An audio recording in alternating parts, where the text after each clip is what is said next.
All right, everybody, welcome back to the framework. My guest, as you've seen last week, my good friend Todd Lyons. What's going on, Todd? Hey, what's up? Not much. So listen, this is just going to become a reoccurring thing. Maybe not every week, but I kind of wanted to give us our own kind of episodes, our own title. So, the Lion and the Physique, episode two. Perfect. I feel like you and I will talk a little more bodybuilding centric stuff, a little more training. And whereas with the framework episodes, my buddy Mike McKenzie, we talk a little bit more kind of lifestyle and balance and, kind of some things to look at from a beginner level. So as people come on to the framework YouTube channel, they'll be able to kind of know if I'm looking for something bodybuilding focused or lifestyle focused, how to kind of differentiate the two. So welcome back, dude. What's going on? Thanks, Ryan. Happy to be here again. Long time no see. So Yeah, how's training going?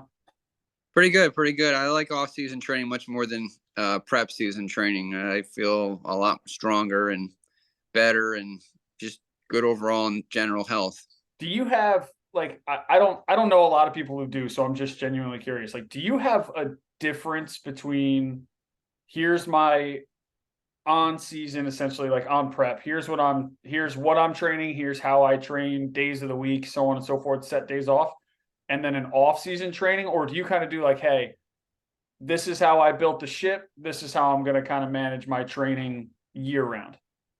Um, it varies a little bit. So what I do is during my off-season mode, as I'm in right now, it's more about me getting as strong as I possibly can be. So that requires me to eat a bit more, obviously, and to pull back my cardio, which I have been, and focus on trying to get those numbers up and everything. As I start my depletion for a prep, my goal is just to stimulate that muscle enough just to kind of keep as much muscle on me. So I'm not trying to set any records or whatever. I might even actually pull back some volume and stuff just for my general recovery, because I found that if I was pushing it too hard in prep, which I'm already limited on calories and I'm up in the cardio, and if I kept pushing at a super high level with the weight training, my body was not liking that. And I wouldn't be able to sleep at night. I'd be burned out, I'd be miserable in the daytime, short fused, and would have to transition to like try to bring all that volume back to get me to where I'm at. So exercises stay the same. I like an upper lower split. That's always worked best for me. It's just how much I'm doing and what my numbers are is the only difference between the two areas. Yeah, I think muscle maintenance, and I've touched on this a lot in other videos and just conversations with people, is as you're getting deeper into prep, you still want to maintain, a level of muscle. If you're dropping, and you and I have discussed this a hundred times, if you're dropping, you know, a tenth of a pound, maybe four tenths of a pound, in a week, that's good. That's, you're maintaining a level of muscle, you're maintaining strength. If you start, coming in on check-in days once a week and you're a pound and a half, 3 pounds, there's a really good chance you're starting to also not just burn fat, but you're, starting to burn some of that muscle. Right. So I think that's a really good point. I mean, trying to find where your training can maintain as much muscle as possible, but continue to do what works for you while also trying to burn fat. So there's a lot of different variables, to be looking at there. And when I'm training, Mm-hmm. I'm kind of like, hey, I found this split that works for me. I've been doing this split for about 3 years. Uh, Pull, push, legs off, pull, push, legs off, and just repeat two different types of splits. The only difference with my off season and how I feel like a lot of people should approach it coming out of a show is, what are your weak points? I mean, if you were on stage and you just did not have, your back shots were lacking, you didn't have upper back, or your waist was, bulky, or maybe your hamstrings weren't popping, like those are probably things that you should build maybe around your off days, maybe around cheat meal days, like something where as you're getting those calories in, you're going to go into the gym on those weekdays and you're going to blow it up. Like those are going to be your best days of the week. Not to Mm-hmm. say you should take away from, your other days by any means, but making sure that that day is a big focus for you. So right now, Mm-hmm. like mine is my arms. I feel like everybody wants bigger arms. So right now, Right. my A split is pull, push, legs, arms off, pull, push, legs off. Um, Mm. do you ever change your, and I know I kind of asked you this question last week, so I apologize, but do you ever kind of alter your training based on like your weekly check-ins? I know you coach yourself, so a lot of, it's kind of self-taught and self-determined. So do you ever kind of look at your check-ins or even the scale or something like that and be like, okay, I got to step it up on legs, or, I need to add arms or something like that? Hmm. Well, what I do is I got advice about this a long time ago, was that um, if you want to get bigger, you got to get stronger. And so all my workouts I document. I'm like a scribe in there. I'm always writing everything like an accountant with a ledger. And I'll review, and I keep a certain number of exercises in my utility belt basically and use them at certain times. So this way I have a good idea of where I'm at with each one. If I go back and I start to see that I'm starting to slack on the weight, it's not going up. I can't get stronger, like on a lift, I can't add weight to it, or my reps are starting to come down, then it's time for me to switch it up. It's like, okay, I need to switch it up. And that's how I determine whether I'm growing or not, is that the bigger and stronger I get with something, the muscle will respond to it and get bigger over time with the right stimulus. So if I see the stimulus is going down, then it's time for me either to take a break, maybe take an extra day or two off, or change my workout plan. Maybe take an exercise or two out, put it on the side, say, hey, you know what? For the next 6 weeks, 8 weeks, I'm not going to touch these two types of exercises, but I'm going to use these other types of exercises in its place. And I'll come back to it again. Maybe my body just is too burned out from doing this exercise. So maybe try something new stimulus. Yeah, I like that. I mean, I like that you touched on the logbook. I mean, I log my exercises too every single day, and how I determine what my reps should be versus what my weight should be. So let's use something basic. Let's use a lat pull down, for example. You go in and all the weights are different. So if I say a number that's, astronomical compared to what you have in your gym, or, it's super low, let's just, use the example for what it is. So I go in and I do, a single arm lat pull down at 55 pounds. I hit it for 14 reps. That works for me. I go back in the next week. Nothing's changed diet wise. Nothing's training wise. Off days are the same. I go in and now I hit it for 16, or maybe, the week before I was struggling around 6 or 7. Now I'm not struggling until 11 or 12. I'm going to bump the weight before I bump the repetitions. Mm-hmm. So just because I know I can do a single arm pull down at 55 pounds, I'm not just going to keep going in to the point where I'm getting to 30 reps, or getting till failure. You kind of want to find that window, to your point. And that's where the logbook, I think, plays a huge role. So weeks kind of 1 through 3, maybe even 1 through 4, I'm adding repetitions until I hit true failure. And then kind of that next month, I'm going to go, okay, well, I was at 55. We're going to move to 65, and we're going to kind of start from scratch. So now we're at that 12 to 14 rep range. Then we're at that 14 to 16. Then once we're at 16 comfortably, which is kind of a vague term in bodybuilding, you should never really be that comfortable. Once we kind of hit that 16 to 18 comfortably, we're going to reassess again. Do you kind of have a similar approach, or is it, hey, I deadlifted 135 for 10 reps. Next week, I'm going 155 for 10 reps? Yeah, that sounds more about right for me. That's kind of how I do it. I break it down. So on the weekends is where I focus on my lower numbers. That's where I'm really going for my all-out strength. On the weekdays when I do train, that's when I'm going for more reps. So weekend numbers, generally for me, my rep ranges are going to be between 3 reps and about 6 reps for those days. Heavy weight. The weekdays, it's going to be anywhere between, let's say, 7 reps to 10 reps for exercises. For me, that's more higher volume for me. And I'll do that at a moderate weight for me to help me recover from that. Because I find that if I just do the low rep numbers with a high, heavy weight, I burn myself out super fast with that over like a period of like 2 or 3 weeks. Now, does your repetitions vary based on body part? So I notice, like, if I do, might be asinine, but if I do a moderate to heavy weight for legs and I'm hitting like that, like on my true failure set, I'm hitting like 10 to 12. I have a really good pump. Like, obviously, like you always want to chase a good pump, but when I have a good pump in my legs, like, I'd rather wake up the next day with a maintained kind of pump in my legs than I can't get out of bed. Whereas for arms or chest or even back, really, like, I want to be like, oh my God, I can't lift my arms. Again, my approach to that is just how I feel. I mean, that's how we all kind of approach training. But there's just something about training legs where like when I feel like an awesome, honest pump for maybe 2, 3 days out and not that like a baby deer where I can't walk. So do Mhm. you have anything similar where like, hey, arm day, I'm gonna keep it super high reps, but I know on a day I might deadlift or I might bench, we're gonna keep it in that 8 to 10. I generally have an idea of what I'm going to be doing for number wise, but once I get into it, I won't really truly know. So if I'm going like, okay, I'm doing everything for number 6 today, everything's going to be 6. I'm going to hit 6 on everything for my reps. If I get in there and I'm only doing a 5 or a 4, I might not even continue the exercise, whatever, based on that day. Or I'll just lower the number down and say, okay, I guess this is the number here. It's not uncommon for me to do a 2 repper instead of a 3 repper and stuff in some cases.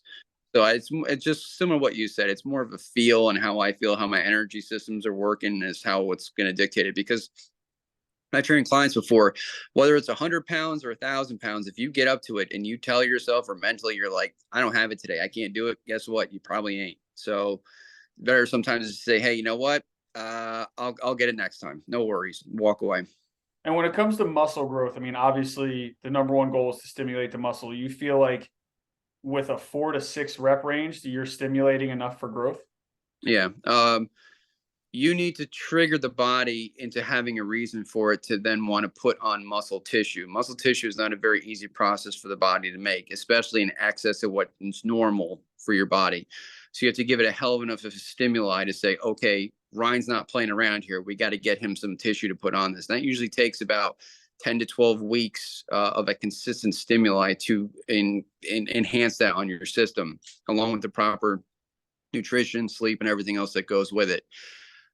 What I've learned through my own personal use on myself and as on my clients, as long as you get to that point in your training where you're lifting and it gets to failure, whether it's 6 reps or 18 reps or whatever it is, if you're going to true failure and stopping, that's enough of a stimulus to the body to say, okay, we need to get stronger. We need to make this easier for us to do it. So for me, that works best. I mean, I've seen people grow off it too. Now, 3, so, but again, my goal is to be the stronger you get, you're going to get bigger as long as you're eating for it and recovering from it. You're going to get bigger the stronger you get. So, I mean, training aside, let's Mm-hmm. back up a little bit. We had mentioned kind of getting on stage. You feel like you're at 100%, whether you are or aren't. You're excited to see those photos come back. We get them back as, you and I trade photos pretty consistently. And then you're like, damn, my chest was not there, or I didn't have the lines in my legs that I thought I did. Now, granted, those last kind of 48 to 72 hours before a show plays a huge role in that. Um, do you think that, coming out of it or coming out of a show, you can look at those photos and say, okay, maybe it was my training, maybe it was my diet, but do you ever assess like consistently with your posing? Like, do you ever look and be like, man, if I just kind of dipped my hips a little bit back, or I really kind of twisted a little more in my side chest or my side tricep, like how do you assess your stage presence, I guess you could say? That's a good question. So leading up to it, the weeks prior, I'll pose as much as like 15 to 20 minutes straight a day with my posing and record it and kind of go through it. And I'll sit there and I'll focus. I'll hold the pose for like 10 to 20 seconds just to make sure I have enough data input to kind of go back from. I have played around with some from some different angles to hit things. Maybe instead of having like your leg like on a side chest pose, instead of having your knee into your knee, maybe go from a lunge point of view. I've done that, and just to kind of see when I record it and look at myself, like, okay, how is the striations coming out? If you're practicing and find the best angles for yourself, then your stage presence should come out pretty well, provided you're doing everything correctly, with your 48 to 72 hours before you get on that stage. Because like you said, I mean, you could come in perfect in your head, and the next thing you know, you ate too much crap leading up to the show, and then all of a sudden different person's on stage, and what the hell happened? And it's like, we were great like 3 days ago, what happened today? Fortunately, it happens a lot in the sport. But Yeah, if I think a lot of people too. I mean, let's just talk like day of the show, right? I mean, not to get too far away from the training and stuff, but let's just okay. kind of dive into stage presence because I love that we brought that up and I want to touch on that. Because a lot of people, I think, are really mistaken at, they're looking at their own edited or filtered photos. They're looking at their own, maybe they're taking pictures and videos professionally in a nice fancy posing room and, in their big time gym. And these guys and girls are jumping into 6 to 8 week preps. Mhm. And, Mm. they're thinking like, well, I have abs, after, 3 meals, and my veins are popping out and this, that, and the other. So all of a sudden, these guys and girls, day of the show, Mhm. you walk backstage, and mentally and physically, these guys and girls, and you and I are guilty of it as well, we immediately deflate. Mm. Look around and we go, oh, that guy or that girl is for real. And oh man, like I didn't even think like this type of person were to show up. Have you run into those before where you're like, you are a week or 2 weeks out and you're like, man, I knew that I was going to nail it this prep. I'm ready ahead. Day of the show comes and it's that holy shit moment that just ruins your whole day. Yeah. I had one that comes to mind where I was kind of given bad food advice. And leading up to it, I thought I was going to do great. And I kind of went overboard with foods that contain a lot of sodium and foods that contain a lot of simple sugars. And by the time I got up on stage that Saturday morning, it was like a different person. So when I was backstage and I was looking at myself compared to these other people in the mirrors, I'm like, holy crap, this isn't a good one for me here. I should have I should have probably not done this one because this is what I did. My prep was pretty bad here for these last like day or so. So I've had those, but I've also had those too where if you do the work and you practice everything and you come in with a good plan and you get backstage, it's like, you know what? I belong here. I got a good shot at this. Or you know what? I'm gonna give these guys a hell of a run right now because I know they look good, but you know what? I know my shit, and let it roll. Let's see what the judges think or whatever. Let's just see what happens. Yeah, I think if you're giving good advice from a posing perspective, nothing can really prepare you for the moment you walk out on that stage. Mm. Let's be honest, at the amateur level, who's in the audience? Your friends and family, your coach, maybe that coach is backstage, maybe your, siblings and so on and so forth, cousins, aunts, uncles. So the guy to the left of you could look horrible, but could have 15 family members in the stands, and they have the people cheering the loudest. You're not going to stop what you're doing and look over at number 27 to see how they look. Like, now you're kind of in your head a little bit. Am I not hitting my poses right? Is this guy really better than me? And you Mm. don't really know what these guys or girls look like on stage standing next to you because all you've seen is them backstage. So to your point, man, I mean, posing, to say pose every day to an amateur bodybuilder, maybe they're not as seasoned. It sounds like a lot. It Mm-hmm. sounds like, you're telling somebody like, hey, you need to do this every day. You need to record it every day. And I think that could be a little not off-putting, but overwhelming. Like, Mm-hmm. so I always harp like, get a posing coach. They're out there, they're available. You don't necessarily have to pay an online or an in-person personal trainer or coach that may be more geared towards, nutrition and bodybuilding or nutrition and training, and may not really have the experience of posing. So, you kind of got to do your research there, but being prepared on that stage and being able to get up there and not worry about who's standing next to you.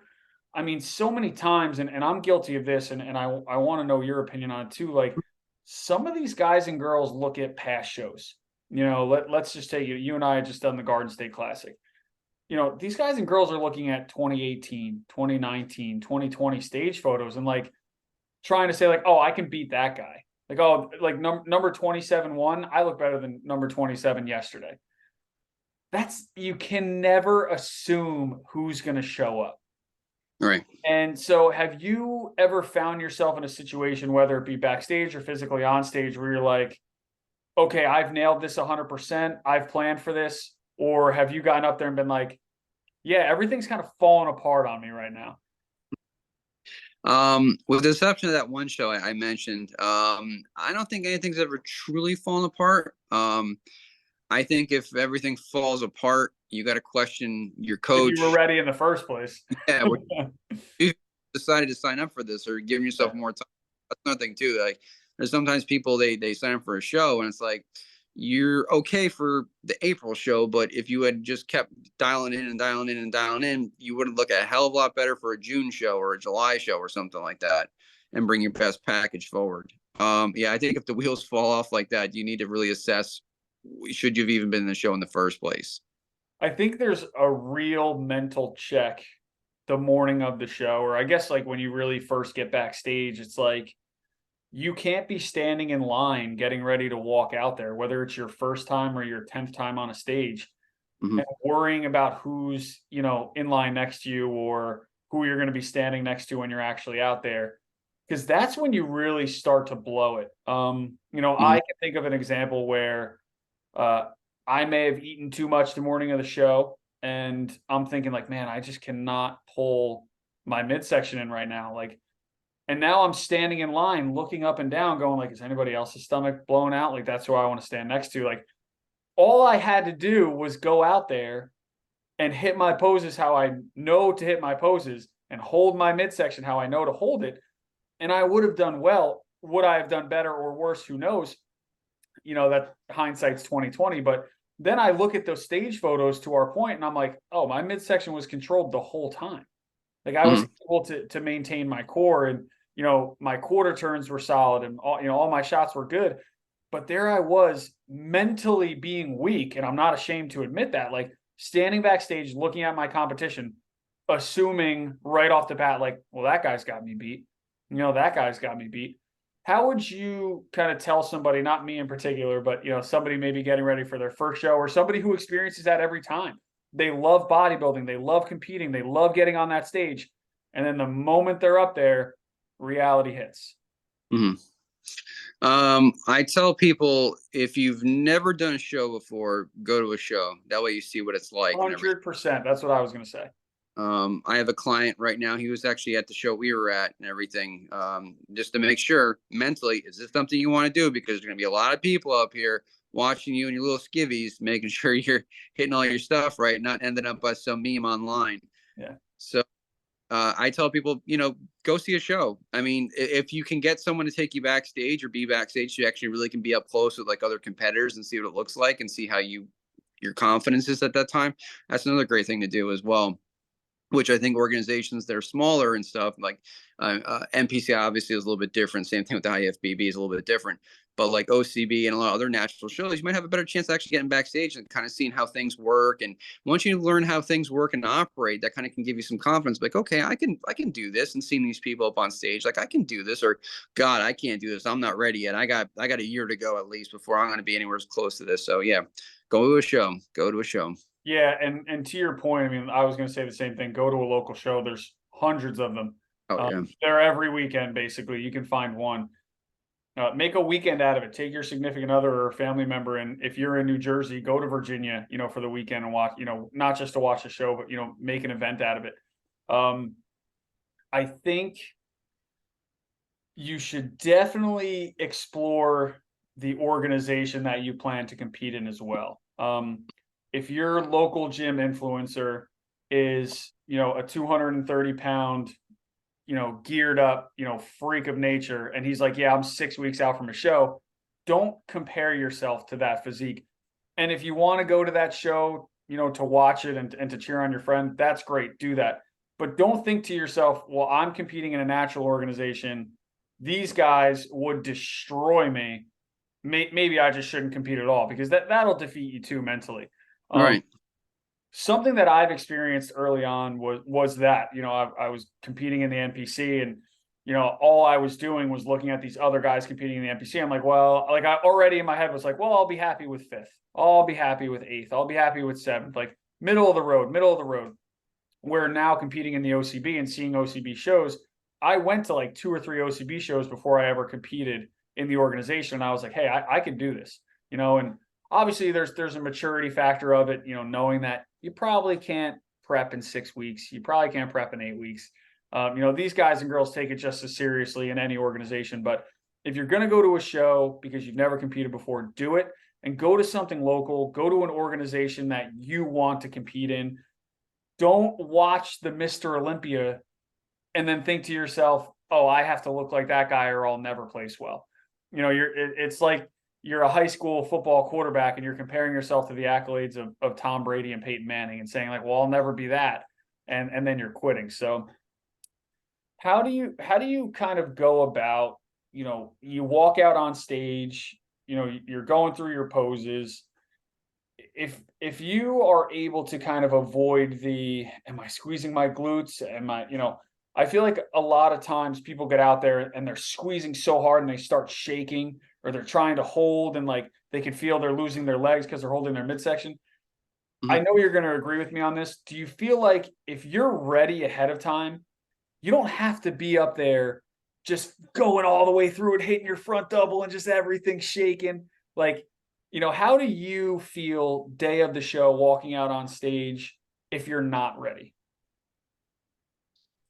So Frank Zane actually brought up a good point a while ago where he said that if you're lean enough, you don't have to pose too hard enough. 100%.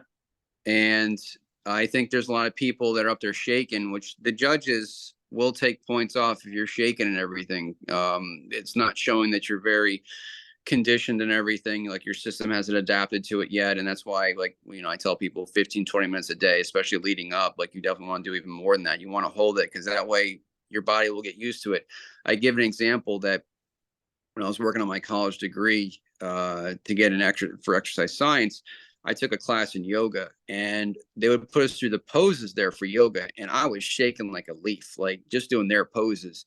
And it took me practicing it and going to this class like 3 days a week to where after a couple weeks, I was finally confident enough to be able to do it to where my body did adapt to it and didn't go crazy or anything like that. So it takes a lot of practice and a lot of prep work to make sure you don't do like that and shake like crazy in front of everybody in the audience. Yeah, I mean, I think just like being able to pose ahead of time and having, you know, the right coach and the right people around you helping with that. Um, Again, I know you and I kind of, I don't want to beat a dead horse, but we had touched on this, you know, in our last episode. Your local influencer, you know, your favorite TikTok star may not be the right person to go to for that advice. Right. Um, your fancy posing room at your gym it's not that it may, it's not the best place to go through your posing and take your shots. You need natural lighting in front of you. You need to stand in a doorway where your neighbors may drive by and point at you. You know, that's the lighting you need because that's what's going to show you, you know, the absolute best.